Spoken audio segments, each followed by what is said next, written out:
warahmatullahi wabarakatuh. Perkenalkan, nama saya Bintang Ramadan Putra Subagio dengan NIM 13150050 dari Fakultas Hukum, Program Studi Hukum.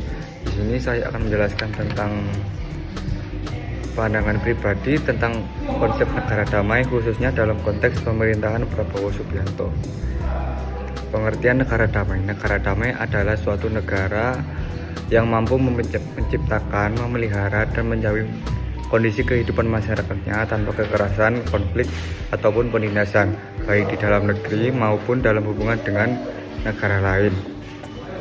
Dengan kata lain, negara damai adalah negara yang menjadikan keamanan, keadilan, dan kesejahteraan warganya sebagai dasar penyelenggaraan kekuasaan dan hubungan internasionalnya. Nah, damai sendiri ada dua arti, yakni secara internal dan eksternal.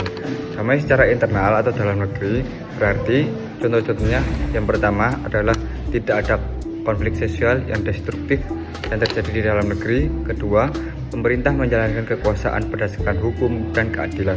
Yang ketiga, terjamin hak-hak warga negara seperti HAM, kebebasan berpendapat, dan keadilan sosial.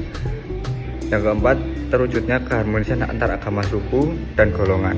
Yang kelima atau yang terakhir, rakyat hidup dalam rasa aman dan percaya kepada pemerintah. Jadi kedamaian di sini artinya bukan hanya tidak ada perang, tetapi juga tidak ada ketidakadilan dan kekerasan struktural yang terjadi pada masyarakat. Yang kedua, damai secara eksternal. Damai secara eksternal berarti 1. Menjaga hubungan diplomatik yang baik dengan negara lain. 2. Mengedepankan kerjasama internasional, bukan konfrontasi. Yang ketiga, menghormati kedaulatan negara lain dan menolak perang sebagai solusi utama. Yang keempat, mendukung penyelesaian konflik secara damai dan diplomatik. Lalu, apa ciri-ciri negara damai? Yang pertama, pemerintahan dijalankan berdasarkan hukum dan prinsip keadilan. Yang kedua, tidak ada diskriminasi, penindasan, atau kekerasan politik. Yang ketiga, tingkat kesejahteraan masyarakat tinggi. Yang keempat, masyarakat hidup harmonis dan saling menghormati keberadaan. Yang kelima, kebijakan luar negeri bebas, aktif, dan diplomatis. Yang keenam, aparat keamanan menjalankan fungsi secara profesional dan humanis. Lalu selanjutnya, apa relevansi konteks negara damai atau langkah-langkah pemerintahan Presiden Prabowo Subianto dalam mewujudkan konteks negara damai? Yang pertama adalah diplomasi luar negeri dan kebijakan bebas aktif. Seperti yang kita tahu, Pak Prabowo menegaskan bahwa Indonesia tetap menjalankan kebijakan luar negeri bebas dan aktif, yang artinya kita bebas tidak memihak blok siapapun, dan aktif artinya ikut serta dalam kegiatan-kegiatan internasional secara otomatis dan tetap menjalin kerjasama dengan banyak negara. Contohnya, Presiden Prabowo menghadiri ketentuan-ketentuan tingkat tinggi bersama dengan negara lain, di mana mendorong kemitraan strategis di kawasan Indo-Pasifik, termasuk antara ASEAN dan Amerika Serikat, sebagai bagian dari upaya menjaga kawasan yang terbuka, damai, dan sejahtera. Selanjutnya, yang kedua adalah penguatan pertahanan sebagai unsur stabilitas. Meski mendorong perdamaian, Presiden Prabowo Subianto juga menekankan bahwa kekuatan pertahanan adalah salah satu penjamin kedaulatan bangsa. Pernyataan semacam ini menunjukkan bahwa negara damai menurut kerangka ini bukan negara yang lemah atau pasif, melainkan negara yang mampu menjaga keamanan dan kedaulatannya sebagai syarat bagi perdamaian. Seperti implementasinya adalah negara Indonesia membeli pesawat jet tempur atau alutsista bagi pertahanan negara dalam rangka menjaga penguatan pertahanan sebagai unsur stabilitasnya.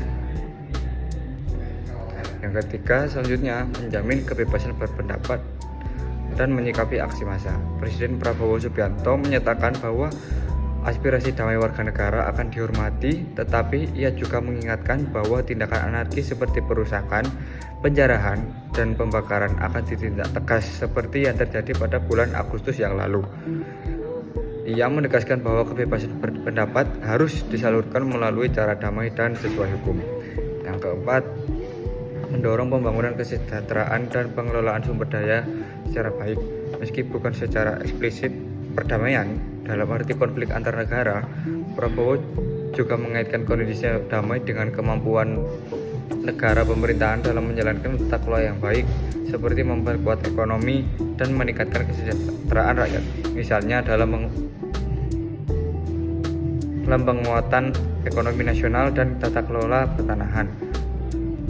Presiden Prabowo mengatakan rasa syukur bahwa Indonesia sudah menikmati masa yang relatif damai selama puluhan tahun dan mengajak semua pihak untuk memanfaatkan kesempatan tersebut guna pembangunan yang cerdas dan bersih. Yang kelima, peran serta Indonesia dalam menyelesaikan krisis regional.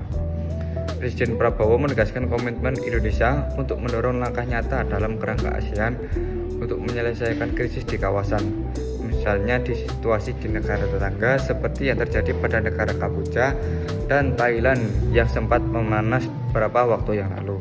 Yang keenam, yang terakhir adalah program makan bergizi gratis demi kesejahteraan sosial. Secara teori, negara damai bukan artinya tidak ada konflik atau perang, tetapi juga berarti adanya keadilan sosial, kesejahteraan, dan rasa aman sosial. Dalam hal ini, program makan bergizi gratis atau MBG berperan sebagai upaya menciptakan positive peace atau perdamaian yang didukung kesejahteraan dan keadilan.